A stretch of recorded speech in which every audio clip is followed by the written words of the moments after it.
অন্নাস, একটা হলো জিন শয়তান আর একটা হচ্ছে মানুষ রূপে শয়তান। এই আয়াতে কইছে দুই ধরনের শয়তান, মিনাল জিন্নাতি জিন শয়তান, অন্নাস একটা হলো মানুষ রূপে শয়তান। মানুষ রূপে শয়তান জিকির করতে চায় না, আর এই মানুষ রূপে শয়তান ইমান নষ্ট করার জন্য, শয়তানে ইমান চুরি করার জন্য আসে আর বসে। কোন জায়গায় বসে? শয়তান বান্দার কলবে বসে। কোথায় বসে ভাই? বান্দার কলবে বসে। রাসূলের হাদিসের দ্বারা প্রমাণিত, আর শয়তানু জাসিমুন আলা কলবি ইবনি আদম, বনি আদমের কলবের উপর শয়তান বসিয়া ওয়াসওয়াসা দেয়। ফাইজা যাকারাল্লাহ খানাসা ওয়াইজা গাফালা ওয়াসওয়াসা, রাওয়াহুল বুখারী। বুখারীর হাদিস। বান্দার কলবে শয়তান বসিয়া ওয়াসওয়াসা দেয়। শয়তান কি ভাই আমাদের শত্রু না বন্ধু? শত্রু কি ক্ষতি করে না উপকার করে? ক্ষতি করে। রাসূল বললেন শয়তান আপনার ইমান চুরি করে, আর শয়তানকে খেদানোর জন্য সুবহানাল্লাহ যে জুড়ে বলে তার কলবে শয়তান থাকতে পারে না, হাদিসের দ্বারা প্রমাণিত।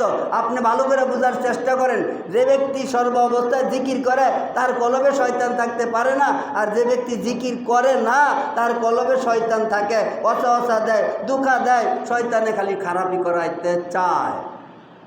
এই জন্য রাসূল বললেন আর শয়তানু জাসিমুন আলা কলবি ইবনি আদম, বনি আদমের কলবের উপর শয়তান বসিয়া ওয়াসওয়াসা দেয়। ফাইজা যাকারাল্লাহ খানাসা ওয়াইজা গাফালা ওয়াসওয়াসা, রাওয়াহুল বুখারী। যখন আপনি জিকির করবেন তখন আপনার কলবে শয়তান থাকতে পারে না। তাহলে সুবহানাল্লাহ, আলহামদুলিল্লাহ, এটা জিকির কি জিকির না ভাই? এই জিকির করবেন। রাস্তায় একজন মানুষ পাইলেন, তাকে আপনি সালাম দিবেন, আসসালামু কাবলাল কালাম, কথার আগে তার সাথে দিবেন সালাম। সালাম দেওয়ার পর তাকে সালাম দেওয়ার পর সে উত্তর দিবে। এই যে আপনি সালাম দিলেন, উভয় দুজনের জিকির করা হয়ে যায়, আর জিকির করা হয়ে গেলে দুজনের কাছ থেকে শয়তান বিদায় নেয়।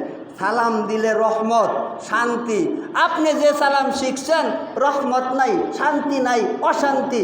আপনার সালাম শুদ্ধ হয় না, আপনার সালামের ত্রুটি আছে। রাসূলকে এক ইহুদি আইসা সালাম দিলেন, কিভাবে? ইহুদিরা কি আমাদের শত্রু না ভাই বন্ধু? রাসূলের শত্রু না বন্ধু? ইহুদি আইসা এক ইহুদি আইসা রাসূলকে সালাম দিলেন, কিভাবে? আসসালামু আলাইকা। রাসূল উত্তর দিলেন ওয়ালাইকুম, মানে তোমার তাই হোক। ইহুদি সালাম দিলেন তোর মরণ হোক। আল্লাহ রাসূলের স্ত্রী আয়েশা শুনল, শোনার পরে খুশি না বেজার? আমারে যদি আপনি দেয় বলেন তোর মরণ হোক, আমার স্ত্রী যদি শুনে কি করলো? কিছু করলো না, এটা মরণ চাইকে। খুশি না বেজার? বেজার। তো রাসূল উত্তর দিলেন আমাকে যা বললা তোমার তাই হোক, ওয়ালাইকুম। মানে ইহুদি বললেন রাসূলের জন্য অভিশাপ করলেন, আসসালামু তোর মরণ হোক। আর আল্লাহ রাসূল বললেন ওয়ালাইকুম, তোরও তাই হোক। আর আল্লাহ রাসূলের স্ত্রী আয়েশা কি বললেন? আসসালামু ওয়ালাইকুম আসসালাম। তিনি উত্তর দিলেন ইহুদিকে ওয়ালাইকুম আসসালাম, তোর মরণ হোক। তাহলে ইহুদি মরণ চাইলেন রাসূলের, আল্লাহ রাসূলের স্ত্রী আয়েশা মরণ চাইলেন ইহুদি। আমরাও এত সুন্দর সালাম দেই, আসসালামু আলাইকুম, আসসালামু আলাইকুম। এরকম হয় না? এরকম হয় আসসালামু আলাইকুম ওয়া রাহমাতুল্লাহ। এরকম সালাম কোনো মুসল্লি আরেক মুসল্লিরে দিতে শুনছেন?